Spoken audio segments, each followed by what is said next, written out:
قبل ما اتكلم على الميتا تاجز الخاصه بتجربه المستخدم او اليوزر اكسبيرينس، كنت حابب اتكلم على ميتا تانية بنقدر نستخدمها في تحسين نتائج محركه البحث، وهو ميتا الروبوتس.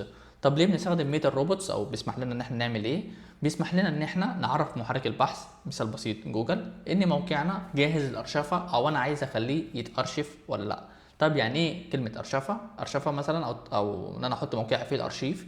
معناه ان انا بطلب من جوجل انه يخش على موقعي، يشوف موقعي بيتكلم على ايه، يحط معلومات موقعي عنده في قاعده البيانات او الداتابيز.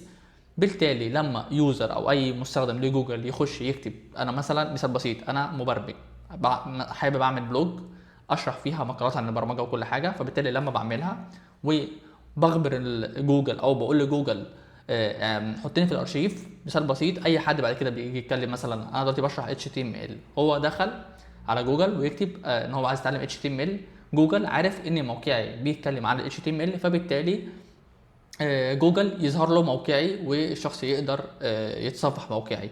ببساطة ده معنى كلمة أرشفة المواقع. طيب ازاي بنكتب الميتا تاج ده؟ بنكتبه بالطريقة دي، بنكتب ميتا نيم، بنديله الاتريبيوت اللي اسمه نيم، وبيكون روبوتس، والكونتنت بتاعه اللي هو يعتبر قيمته المفروض تكون حاجتين، فولو واندكس. طيب يعني ايه فولو، يعني ايه اندكس؟ طبعا ممكن تكتب اندكس فولو او فولو اندكس، الترتيب الكلمتين مش مهم. عموما معناه اني انا بقول له الاندكس، معناها ان انا بقول له ارشف صفحتي اللي موجوده دلوقتي. طبعا انا اقدر ارشف صفحه واحده بس من موقعي، زي ما انا اقدر ارشف موقعي كله. بالتالي لو انا في صفحه معينه كاتب اندكس وصفحه تانية كاتب اللي هو النفي بتاعها هنشرحه بعدين، بالتالي جوجل بيشوف الصفحات اللي انا بقول له يارشفها بيارشفها، والصفحات التانية ما بيحطهاش في الارشيف. اندكس معناها ان انا بقول له ارشف الصفحه دي، حطها عندك في الارشيف. بالتالي لما حد بيخش يبحث على حاجه، الحاجه دي عندي، جوجل بيظهر له موقعي. طيب فولو يعني ايه؟ فولو معناها ان اي لينك في صفحتي، طبعا اللينك هنشرحه لما نيجي نشرح الانكور تاج ان شاء الله بعد كام فيديو هنعرف يعني ايه لينك. اي لينك بحطه في صفحتي، جوجل بيخش على الصفحه بتاعتي اللي انا بقول له اعمل لها ارشيف، اللي هي الصفحه الحاليه، وبيشوف اللينكات كلها اللي موجوده، وجوجل بيخش على الصفحات دي برده بيعرف بتتكلم على ايه، وبرده بيحطها في الارشيف. فبالتالي ان انا اكتب اندكس فولو او فولو اندكس، معنى كده ان انا بقول له ارشف الموقع او ارشف الصفحه اللي انا فيها وكل اللينكات اللي موجوده جواها. طيب ازاي اقول لجوجل لا الصفحه دي ما تحطهاش في الارشيف، او اللينكات اللي موجوده في الصفحه دي ما تحطهاش في الارشيف؟ اقدر ببساطه ان انا احط كلمه نو اندكس ونو فولو. ان انا اكتب الكلمتين دول معنى كده ان انا بقول له لا ما تحطش صفحتي في الارشيف، وكمان ما تعملش فولو، يعني ما تتابعش اللينكات اللي جوه الصفحه وتحطها في الارشيف.